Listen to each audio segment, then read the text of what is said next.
Grace that can pattern and cleanse within.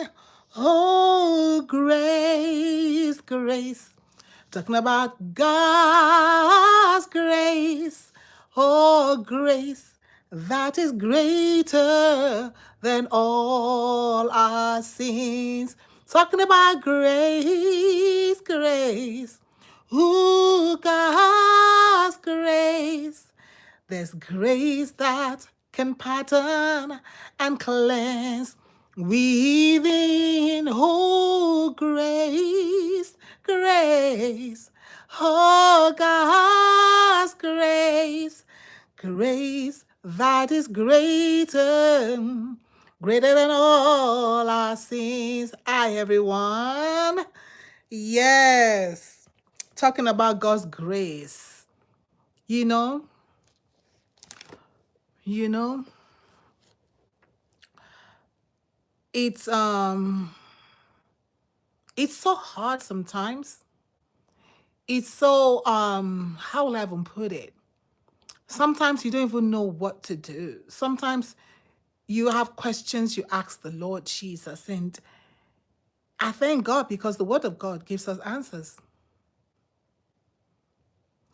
The scripture says that in the latter days, that because iniquity shall abound, check that word, those two words or three words, iniquity shall abound. And I said, I think yesterday, about we have to come to that place where there's darkness over the earth. Just like in Genesis, we're going back. We got to go back to Genesis.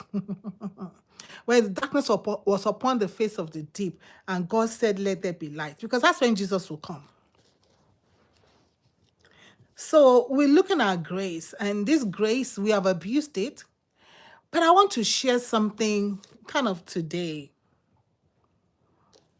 which I titled, that God rejects offerings. God refuses, and he has a right. You know, it's just that we think sometimes that God is like man.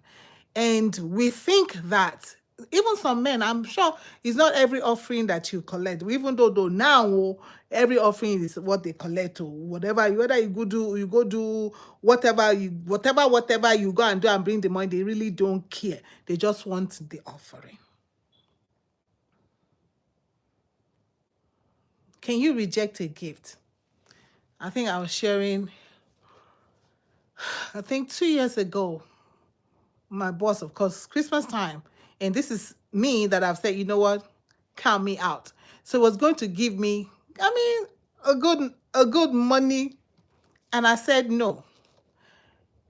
The guy looked at me. He's like, are you sure? I said yes. No, thank you. I don't want it. He was like, this is the first time he's seen somebody reject money. Yeah, no. And even now, there's some gifts. It's Christmas time, right? It's Christmas time. Yeah. Hey, Letitia. How are you at, Letitia? If they give me gifts, which is what I've been doing for a couple of years, I say no, because I don't want to be attached to it.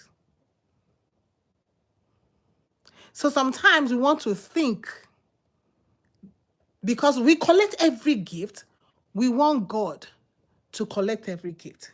So I just want to share with us, and just want to warn us, and just want to encourage us, and just want to plead with us. You know, the scripture will say, I beseech thee, brethren.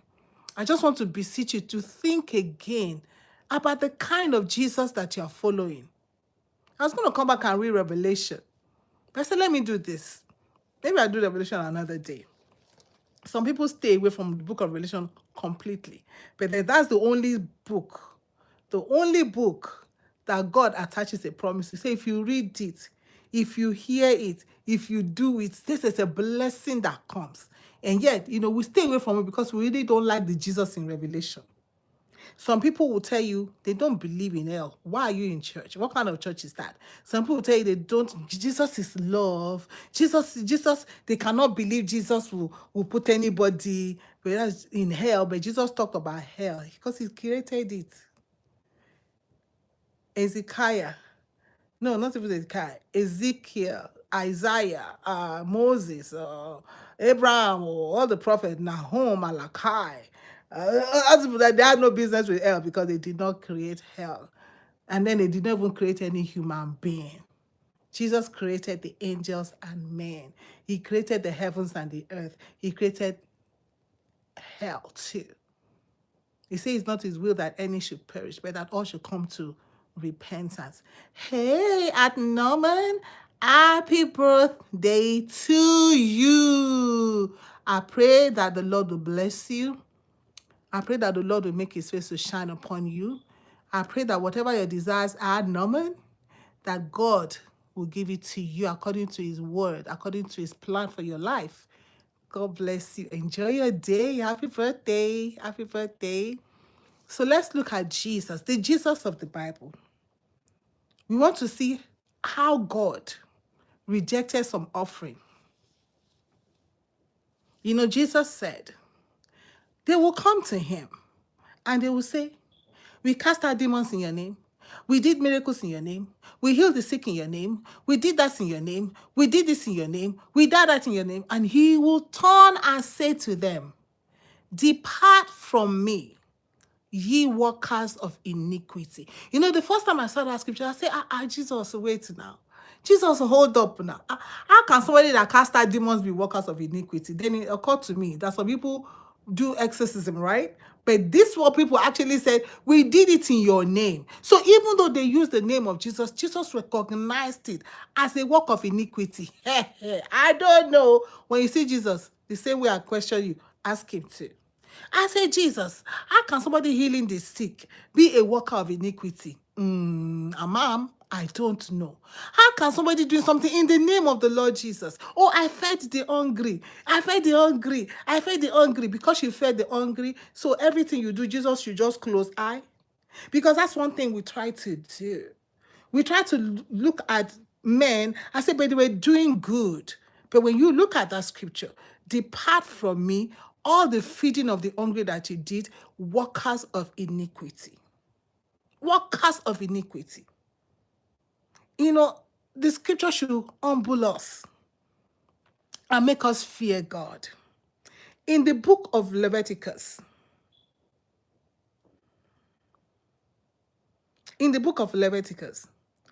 it started that whenever the children of Israel had to present an offering before God, the offering should not have any kind of blemish. If the animals had any kind of blemish, and you know, and one time, you know, Jesus, the prophet came, we said, you're offering me animal, the one eye is gone. Can you offer it to your president? You know, just imagine. Can you offer a one-eye goat, one-eye sheep to your president? He said, but you decide to come and offer it to me. So God is teaching us from the book of Leviticus for people that don't, oh, no, it's the Old Testament. No. The word of God is one. He is one God, one Spirit, one Jesus, one. The one. I don't know how to tell people that, one. So in the book of Leviticus 22:20-25, he shows us Deuteronomy 15:21, Malachi 1:7-8, and 13-14. Tells us about when we're offering, when they used to offer animals, it should not have any blemish. Anything earned, Deuteronomy 23:17-18, anything earned through heterosexual and homosexual prostitution. It's in the scripture, listen. LGBT alphabet community, if na one verse, no verse, no concern. I'm just saying, right now we're seeing what God rejects. We're looking at the things that God rejects, the kind of offering that God rejects. So if somebody goes to strip club and go and do all that pole thing, and then maybe go and do ronsge, and then bring the money, which happens, they bring the money where I'm giving my tithe, but the tithe is ronsge tithe. The tithe is Ron's girl tithe. The offering is strip club. Oh, okay. What is going on? Are we back? Are we back? See here, guys, give me 1 second, because the Lord will help us. We are making progress. We are making progress. Are we back? Are we back? Are we making progress? Making progress. Yes, we are. Okay. So it says anything earned through heterosexual or homosexual prostitution. So it's not just a alphabet community. It's also people who heterosexual. You all know that. All right. Deuteronomy 23. So if you want to be writing this down, so go check it out for yourself. It say go search the scripture for yourself. This is the scary one I always tell people. Aaron and Moses. Aaron and Moses. Listen, who is Moses? Do you know how the people of Israel held Moses? Moses brought the children of Israel, 600,000 men in the wilderness, brought them out. 600,000 men going through the wilderness. Moses did miracles in the front of Pharaoh. Brought the children of Israel out of Egypt with such power. Moses' word was law. So they say Moses commanded us to divorce our wife. That is how much they use Moses' word against Moses. And Jesus said, for the hardness of your heart, Moses permitted, not commanded. It was a permission. And I have to tell you that people that all the time. People who are following Moses. But this is Moses and Aaron. Aaron was the first high priest. Do you know what happened to them? They were rejected by God from entering the promised land. Moses that brought the children of Israel out. His aim was to get to the promised land. Moses did not want to stop in the wilderness, guys. That wasn't the plan of Moses, to end up in the wilderness and die in the wilderness. No. He bringing these two people all the wahala, all the stress on his head, all the cursing at Moses, all the rebellion against Moses himself. Then what happened to Aaron and happened to Moses? Numbers 20, 12 and 24. Deuteronomy 32. They were rejected. God said, Moses and Aaron, you people will not enter the promised land. This is, God is love. God is love. Oh, Paul said, should we say that because grace is plenty now, should we continue in sin? Beloved, look back.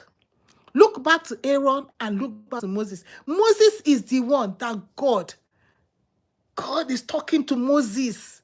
Moses is on the mountain, 40 days, no eating, no drinking. He and God communing. God is talking to him face to face. Listen, I want us to all really understand that. Look at you, look at me. Is God talking to us face to face? Yes, Moses was rejected by God. Aaron is the one, the only high priest, first one, not the only high priest, but the first high priest that had the privilege to enter the Holy of Holies and commune with God on behalf of the people of Israel and himself. Yet, because of not 2, 3, 4 sins, no, because of one, they did not honor God before the children of Israel. God says, speak. Moses decided, I'm going to strike. Because Moses was what? He was upset and angry at the children of Israel. It's when the scripture says that we should be angry but sin not. Moses, Uncle Momo, God said, no, you're not. Moses was begging God. Hey, God, Father. For those of us that Moses begged God. God said, I will not hear it again. I say you are not entering the land of Canaan. After you work so hard. After you work so hard. And God, at the end, 120 years, God said no. David, the man after God's heart, Because people love to quote David. David this, David that. David did this, David did this. David married wives. David did. But what happened to David? David was a warrior. In fact, Abigail is the one that let us see what David was fighting. Abigail said, you are fighting the battles of God. He was fighting the battles of God. The Philistines were enemies of God for eternity. So David and his men, they killed Goliath, and I think there were 5 of them left. They took care of Goliath and his brothers. David, the man after God's heart. The thing that David would have loved to do the most, the desire in the heart of David, because every time David went to war, whenever he brings his own part of the booty that they get, David puts something aside for one thing: building the temple of God. David was very interested in building the temple of God. So he accumulated stuff. If he got gold, he put some, dedicated some. For what? For the time when it will be time to build the temple of God. But what did God do? God sent him the prophet. Say, David, sorry, you will not build my temple. Your hand is too bloody. What happened? Remember Bathsheba and Uriah? Because they were, well, Solomon became king. Solomon this, the wife of the... but you know, the scripture kept calling Bathsheba the wife of Uriah. When we go back to look, it will say Bathsheba, the wife of Uriah. Even though Bathsheba was now, quote and unquote, David's wife, no, but the scripture recognized her and kept recognizing her as Bathsheba, the wife of Uriah. David, you cannot build God a temple. There's this case that is going on now. Allegedly, Doris or Gala, I'll be waiting for your name, and allegedly the man of God, and allegedly all of them, allegedly. David, the man after God's heart, he wanted to build the house of God. But because his hands were bloody, because Uriah was in the matter, God said, no, you will not build my house. And then we see that in the New Testament, where it says, if you want to be a leader in the church, you must be blameless inside your home and outside your home. You say you must be blameless. If you want to be a leader in the church, you must be able to control your home. When they say control your home, does not mean dominate your home. No. You must not be a drunkard. You must not be a womanizer. You must not be a one that is amassing wealth to yourself. We see that even here. Old Testament, New Testament is the same thing. The word of God is the same. David, no, you cannot build a house. Can you imagine how painful that would have been for David? Where you're saving money and you're saving your resources and you're like, I want to do this thing for God. And God say, no. But I'm a man after your heart. So therefore, God say, no. Let's go down. We're continuing to Abraham. Let's look at Abraham. When Abraham went to war with the 5 kings that came against Sodom and Gomorrah, and then, because we see, then the king came and offered stuff to Abraham. What did Abraham say? Abraham said, I will not take anything from you. Lest you say you have made Abraham rich. Because what does the Bible tell us? God said in his word, if I need anything from you, I wouldn't. If I need animal, I will not ask you. He said, because the cattle on 1,000 hills, they are mine. The gold and silver, they belong to God. So what can we really offer to God that is not his own already? Everything we think we're offering to God is already belongs to him. You see, there's this song we sing. And this song we sing, my lifetime And I'm wondering, which lifetime? Which one? Sometimes we sing some song, we never really think about it. I will give God my lifetime. I'm like, which lifetime? Hello? Do you have a lifetime? Do I have a lifetime? Like I'm giving God my lifetime? No. The life belongs to God. So how can I be giving God the thing that belongs to him? It's a good song. We sing it, we vibe with it, we loved it, then it make us feel we are doing something, we are singing something. The life, he says the life that we live is no longer our own. So how can you say the life that belongs to God, you are giving it to God? So Abraham shows us an example there, where it's not every gift that God collects, because everything belongs to God. So there's nothing that we can give to him. It takes us back to to Romans chapter 12, verse 1.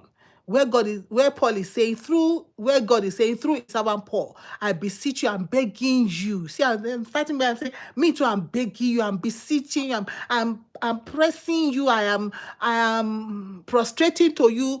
You present your body a living sacrifice, holy and acceptable. Talking about gifts that God can reject. God does not accept every gift. It is possible that for God to reject gift. So let us not come with this like, the scripture tells us that if you want to give an offering and you just remember that your brother has hurt against you, not that you have hurt against your brother, but your brother, he said, drop your gift, go, win that soul, because he that wins a soul is wise.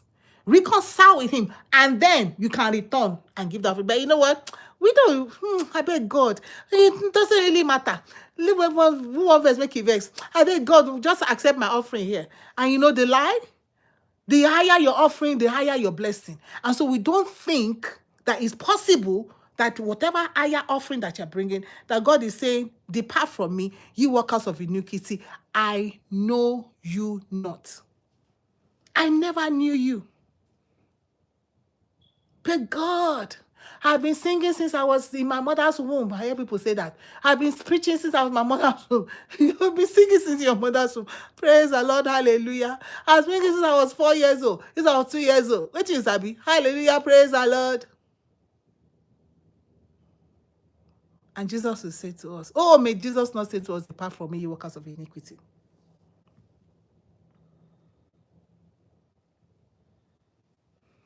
We even see Zerubbabel,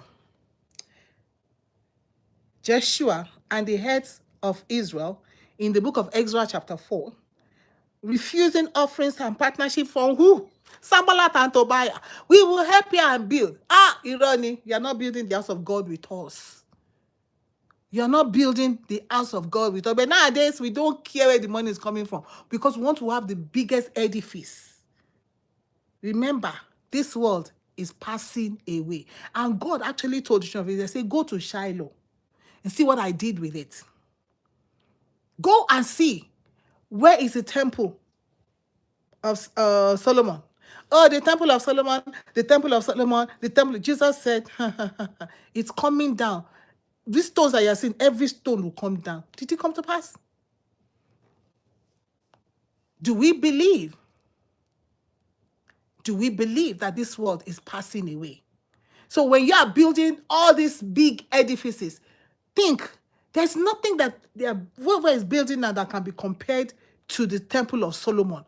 Gold, we're talking about gold. But where is the temple of Solomon today? Where is the temple of Solomon today? God said, go and look at Shiloh, what I did with it. God is not interested in all these things. Romans chapter 12, 1 is telling us what he wants. He says, don't you know that your body is a temple of God? The one thing that God wants, we are keeping it away from him. And because we're keeping it away from him, God is rejecting every other offering. Because why? The God is his. The cattle on 1,000 hills is his. They belong to him. What can we give to God that is not already his own? God is no respecter of persons. God has standards, and everyone must submit to the standard of God. And holiness is the key.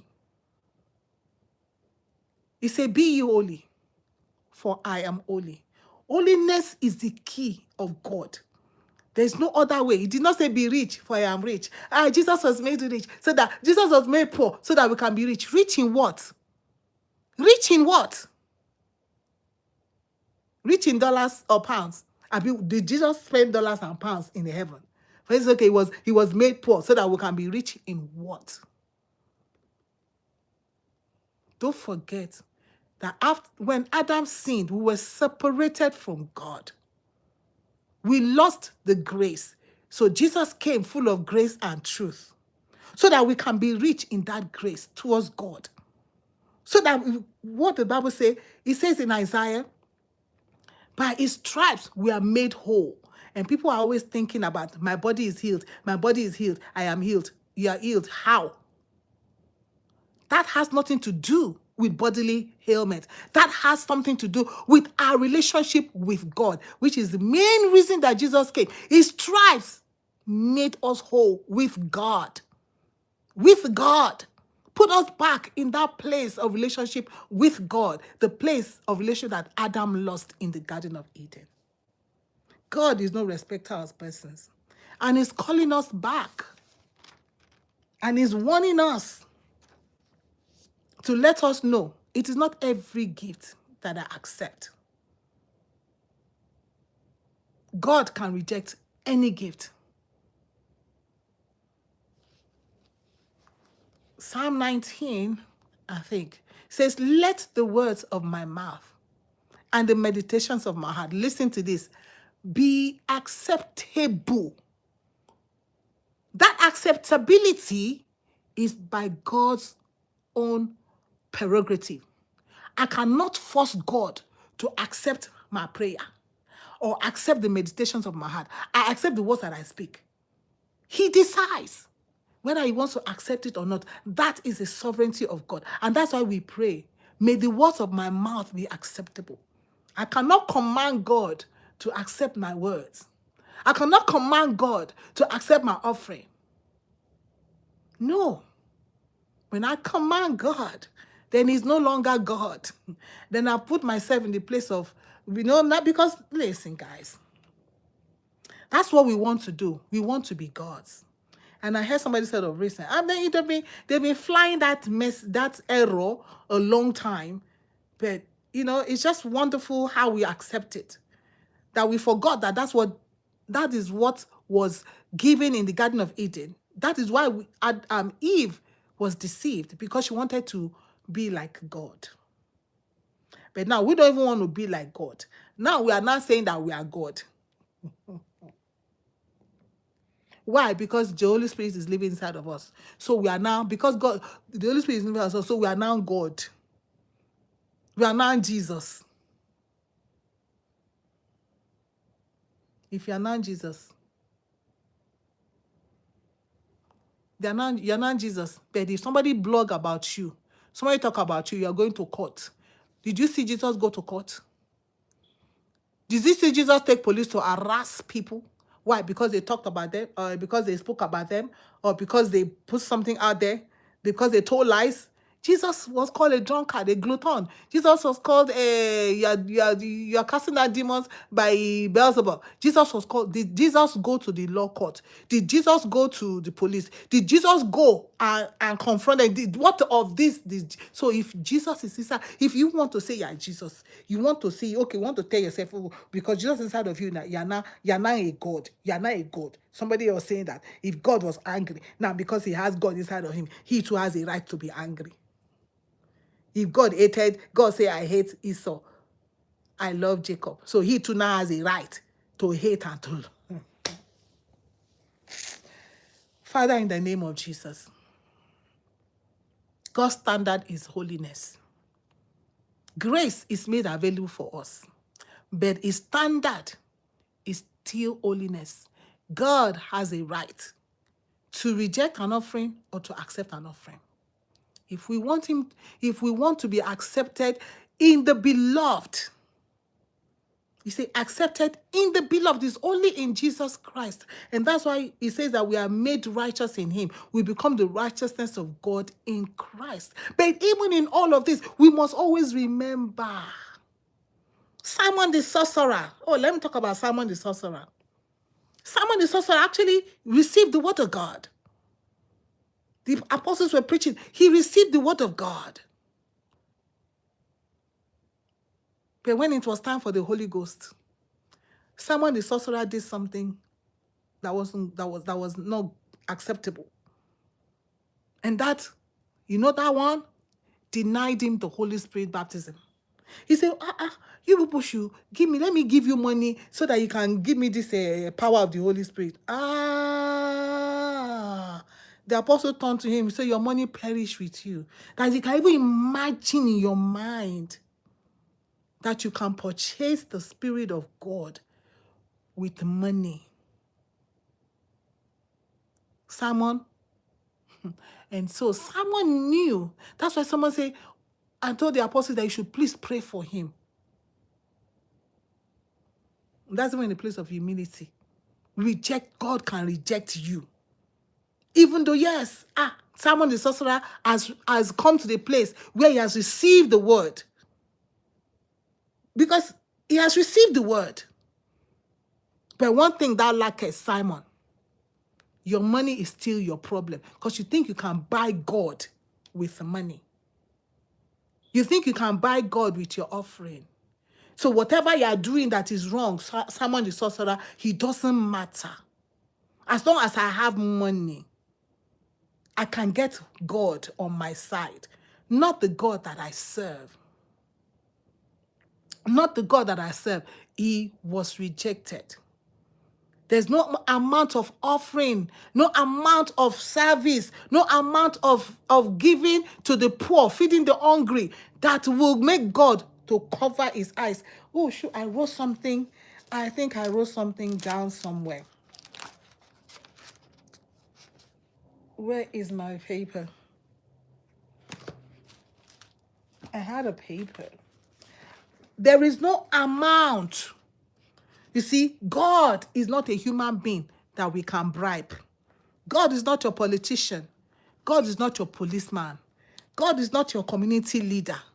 God is God. There's no partiality with him. There's nothing you can give to God to cover the eyes of God.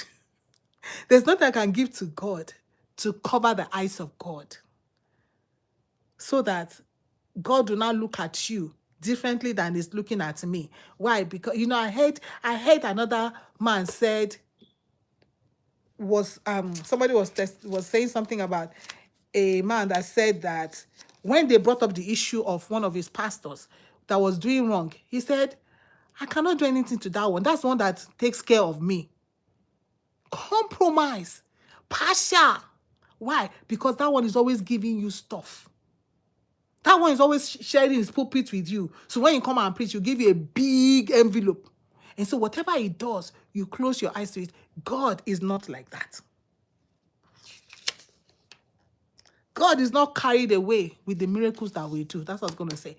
God is not carried away. He said, depart from me, ye workers of iniquity. So because somebody gives you a big envelope, because people exchange pulpits, because you come and sing for the person, after you finish singing, they arrange some people for you. Take over. What do they call that thing? To go. Take home. Whatever they have a name. They arrange for you. You cannot say anything because they have used money to block your mouth. They've used money to do what? Lock your sound. Your sound has been locked.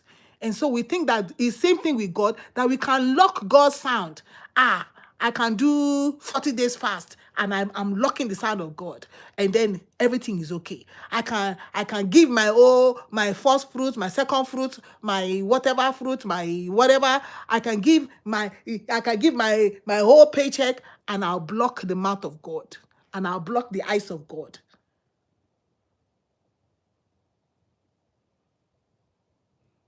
He said, if I do all this stuff, but I do not have love. Sometimes we don't, we think about that 1 Corinthians 13 with the eyes of man. And who is love? And who is love? You do not have God. He says that if you're doing all these things, but there is no God in the equation, all of them is in vain. I got to come back and read that. 1 Corinthians chapter 13. Because God is what? We say God is love, right? I did John. The same thing with this 1 Corinthians chapter 13. If I speak in the tongues of men and of angels, but have not God, because God is love. It's not talking about the love of man. If I do not have God in interacting with other people, in the way I talk to people, I am a noisy gong or a clanging cymbal. And if I have prophetic powers and understand all mysteries and all knowledge, and if I have all faith as to remove mountains, but I have not love, I do not have God. Why? Because there are people who use sorcery to tell you stuff, familiar spirits to tell you stuff, so they can be looking at you and telling you your grandmother, your grandfather, they can only tell you your past anyway. They cannot even tell you your tomorrow. They cannot, because sorcerers, they don't have that power, but they can tell you all the things. The prophetic powers, understand all mysteries. They understand.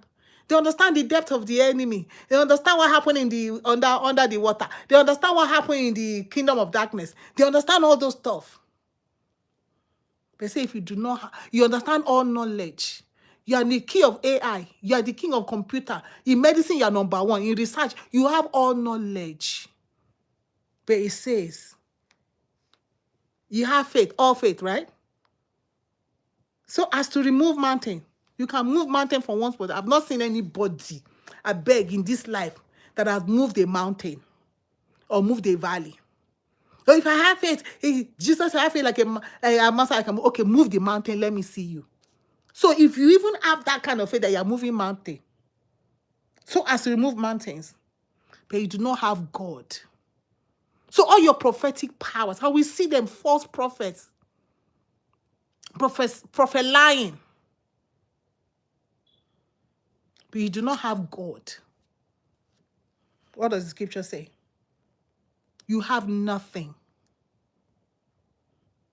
If you give away all that you have, if you deliver your body to be burned, but you do not have God, you gain nothing.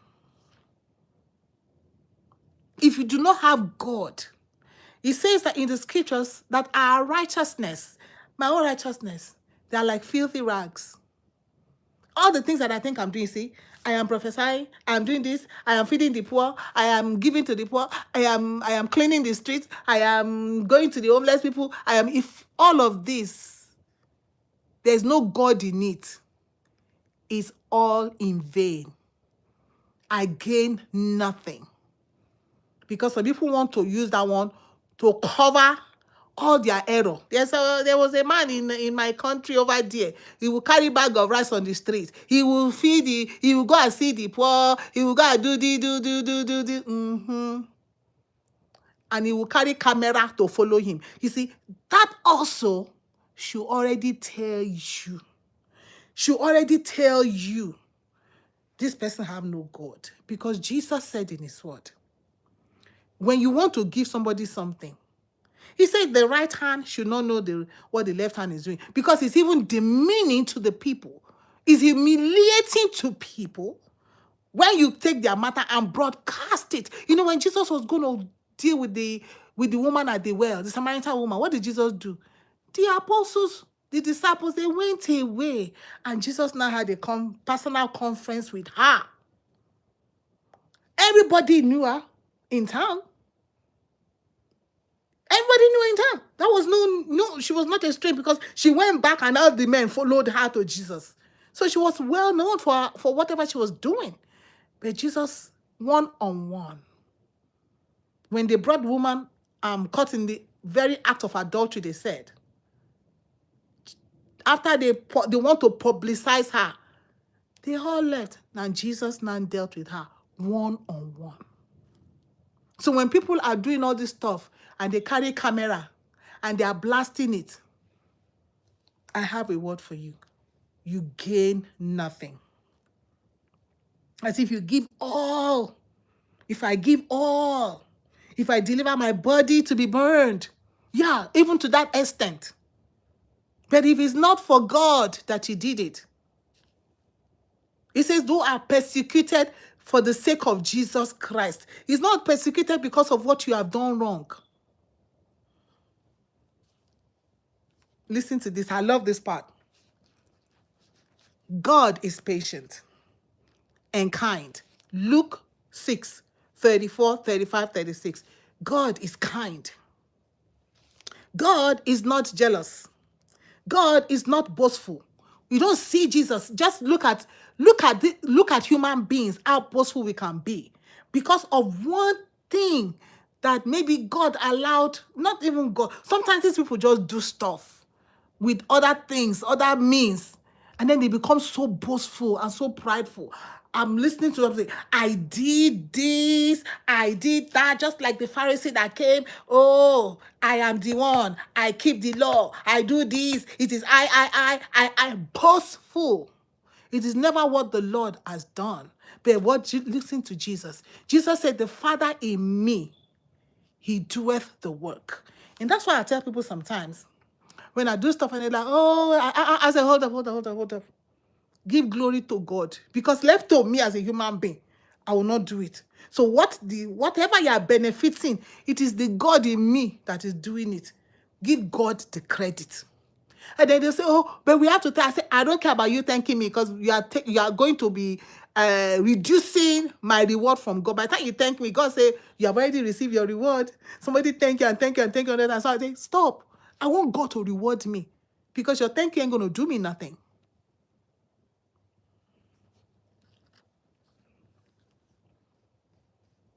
Love, God is not arrogant.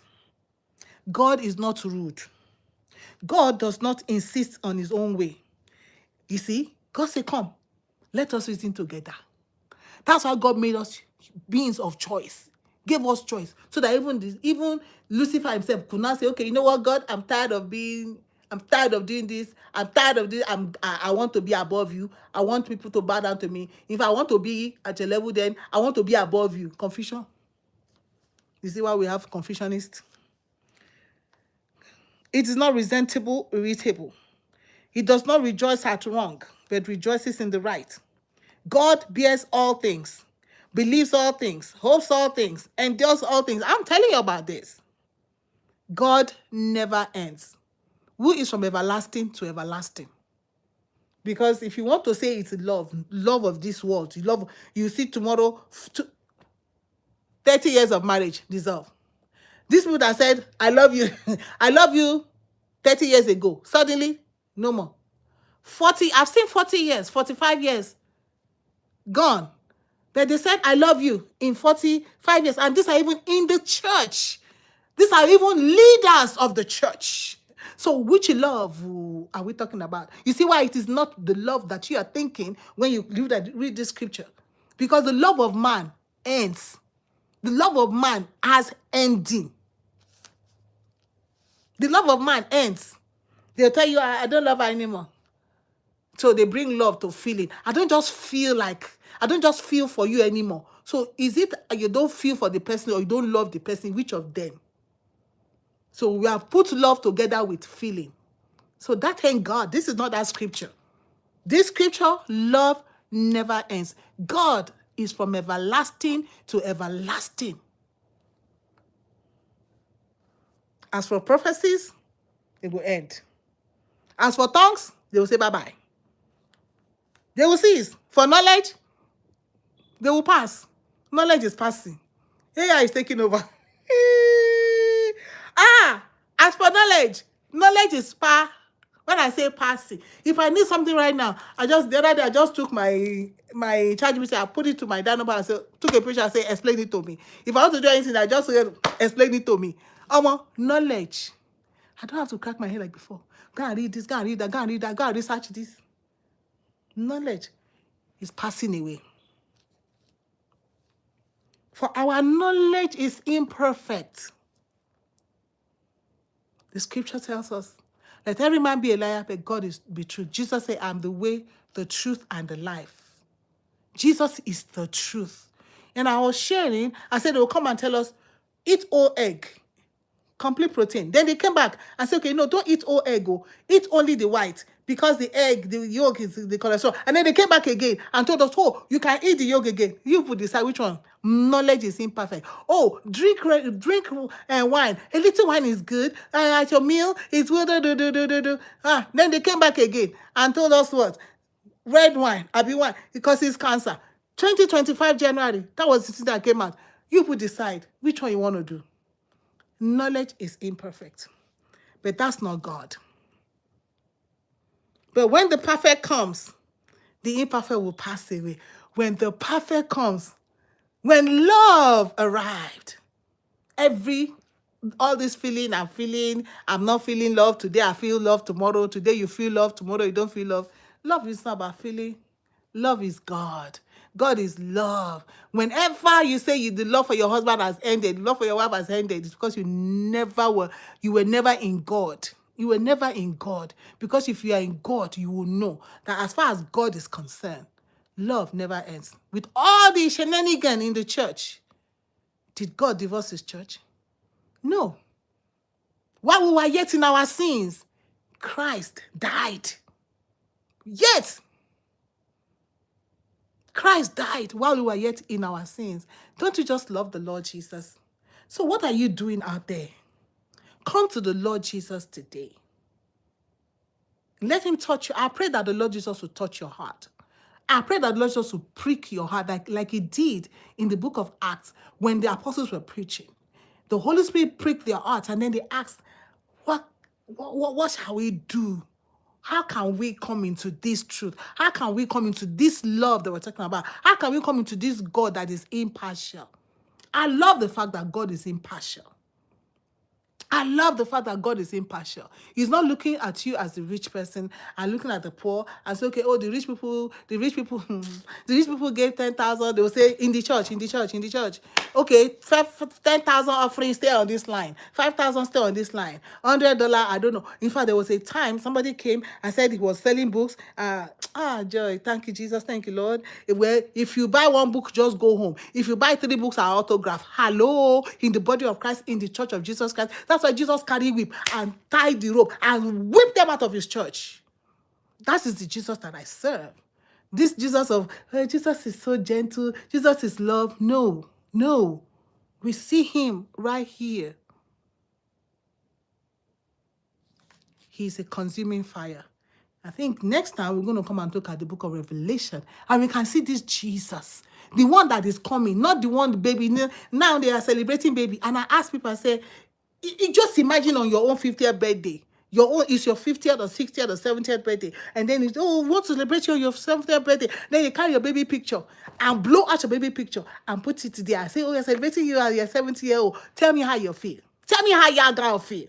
And then the worst part of, you're celebrating your 70th birthday, and then they bring all the gifts, but they give the gift not to you, but they give the gift all to themselves. And then you say, yeah, do your what? We are just doing gifting. But when you think about it, when they gifted, did they gift to the people? No, they gifted to the baby and the mother and the father. Who the mother and the father we are gifting? I beg, make I never go. Make I just carry myself, come out here. The Lord bless us. The Lord help us. All right? Just came to encourage you. Let's fear God. God is still a consuming fire. God does not accept all offering. God has a standard, and that standard is holiness. And we cannot decide, this is how we are going to be holy. This is how we are going to serve you, God. Is that God, take it or you leave it? Oh, well, take it or you leave it. Okay. You are not going to enter the promised land. It's as simple as that. Abraham, Moses, Aaron, you are going to stay right here. No promised land for you people because you want to do it your own way. I said speak, you strike. Okay. Moses, okay, Aaron. You are the ones that are supposed to represent me before the people. This is what you did. You dishonored me. You are not going to the promised land. Our promised land is the New Jerusalem. We have to be careful. We have to pray and say, God, help us. Help us not to be in error. Help us not to sin against you. Keep us in the path of righteousness for your name that is at stake over our lives. Beloved, we have work to do. And by the Holy Ghost, may the Holy Ghost help us. May the Holy Ghost help us. Like Jesus said, he will give you an help meet, a comforter. See, that's why the wife is like the Holy Spirit, is an help meet. The Holy Spirit is our helper. All of our help to live this life comes from him. We cannot live this life on our own terms, in our own way. Jesus said, the Father in me, everything you see me do, the Father in me is one that is doing it. The Father is working. Would you let the Father work in you? Would you give him liberty to work in you? Would you surrender? I beseech you. Romans 12:1. I beseech you. I'm begging you. I am pleading with you that you surrender your members to walk holiness with the help of God. Let's stop trying to walk our own way, because judgment is coming. Jesus is not coming in a manger. You see this baby we want to see? That is the problem of the world. We want to keep seeing this baby and the love and the joy of the season and the love and the joy. Jesus, he said this same Jesus, when Jesus departed this earth, he didn't depart as a baby. Acts chapter 2.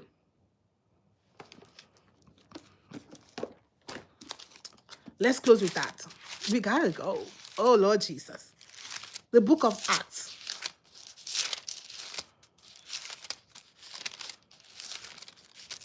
Come on, Acts.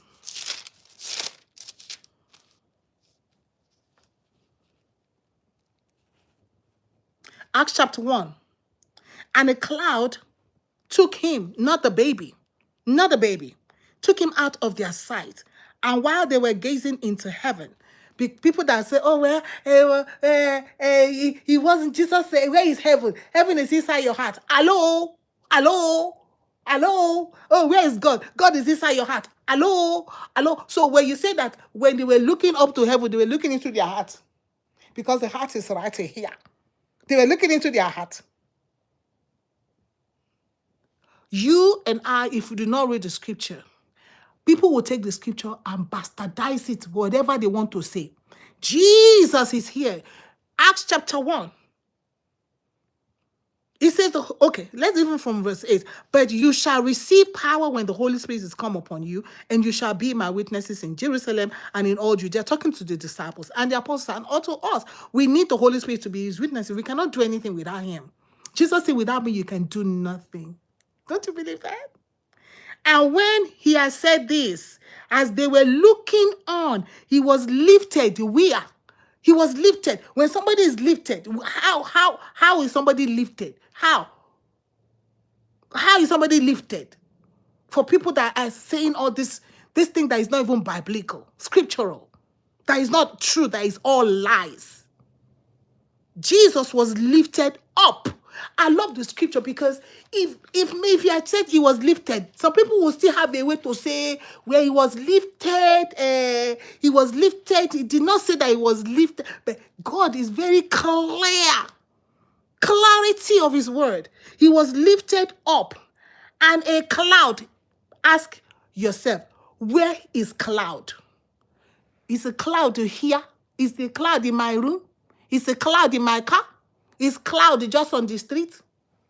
He was lifted up, and a cloud took him out of their sight. And while they were gazing into heaven, somebody help me and say heaven. Where is heaven? In my heart here, and they are gazing in here. Gazing. Are they gazing straight up? Is heaven right straight ahead of me? Is heaven right here? They were gazing into heaven. As he went, behold, two men stood by them in white robes and said, Men of Galilee, why do you stand looking into heaven? This Jesus, not this baby that you all are doing right this season, that you don't even know. You have no clue with the halo. How? Who saw the halo? Halo with the mother, halo with the father, halo with the baby. Which baby? Idolatry. Men of Galilee, why do you stand? This Jesus. Which one? The baby Jesus? No way. The resurrected Jesus.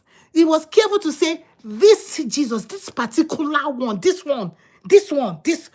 Jesus that you see going up. Let's see. He said, this Jesus, who was taken up from you into heaven, into where? Will come in the same way as you saw him go into heaven.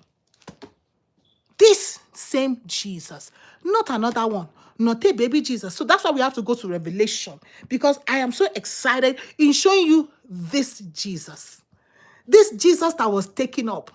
This Jesus that was 33 years plus, that was taken up. Ha! This you say that love never ends. God never ends. God never ends. From Genesis to Revelation, God never ends. So I'm encouraging you today, pick up your scripture, study and find out about this Jesus. Find out about this God that is not partial. So even if you don't have anything, you know that God's got your back. Even if you do have some change, you know that God's got your back too. You know that Jesus was made a human being. And so you begin to behave like a human being and don't want to walk down on people's head. Oh, that we did yesterday or day before yesterday. I can't remember. But Jesus is Lord.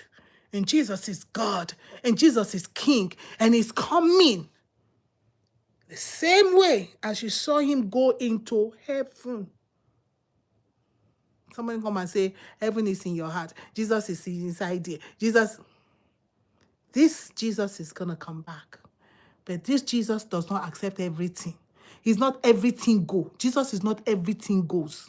No, Jesus has standards.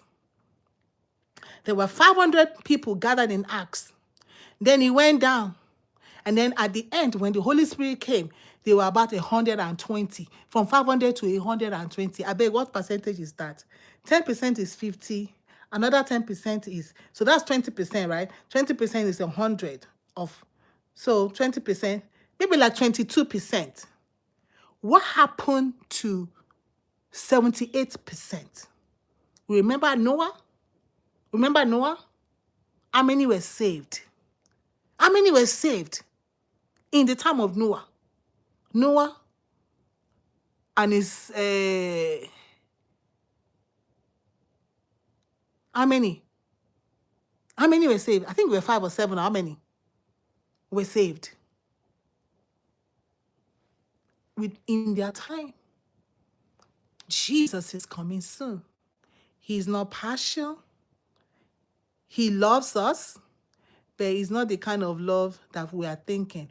Love that condones everything. He doesn't matter. Jesus loves you. He does matter. I just showed you. If nothing else, think about Moses, that God himself, they are pali talking face to face, face to face. And God told Moses, you're not going. Moses said, Moses said, God, go. God said, I told you, you ain't going. You ain't going. That's it. End of story. We're not going to talk about this anymore. Go prepare yourself. Get on the mountain and bye. God is an awesome God. God is an awesome God. Rethink your walk with God. Rethink what you do with the scriptures. Go study the word. Go read it. Go seek God out for yourself.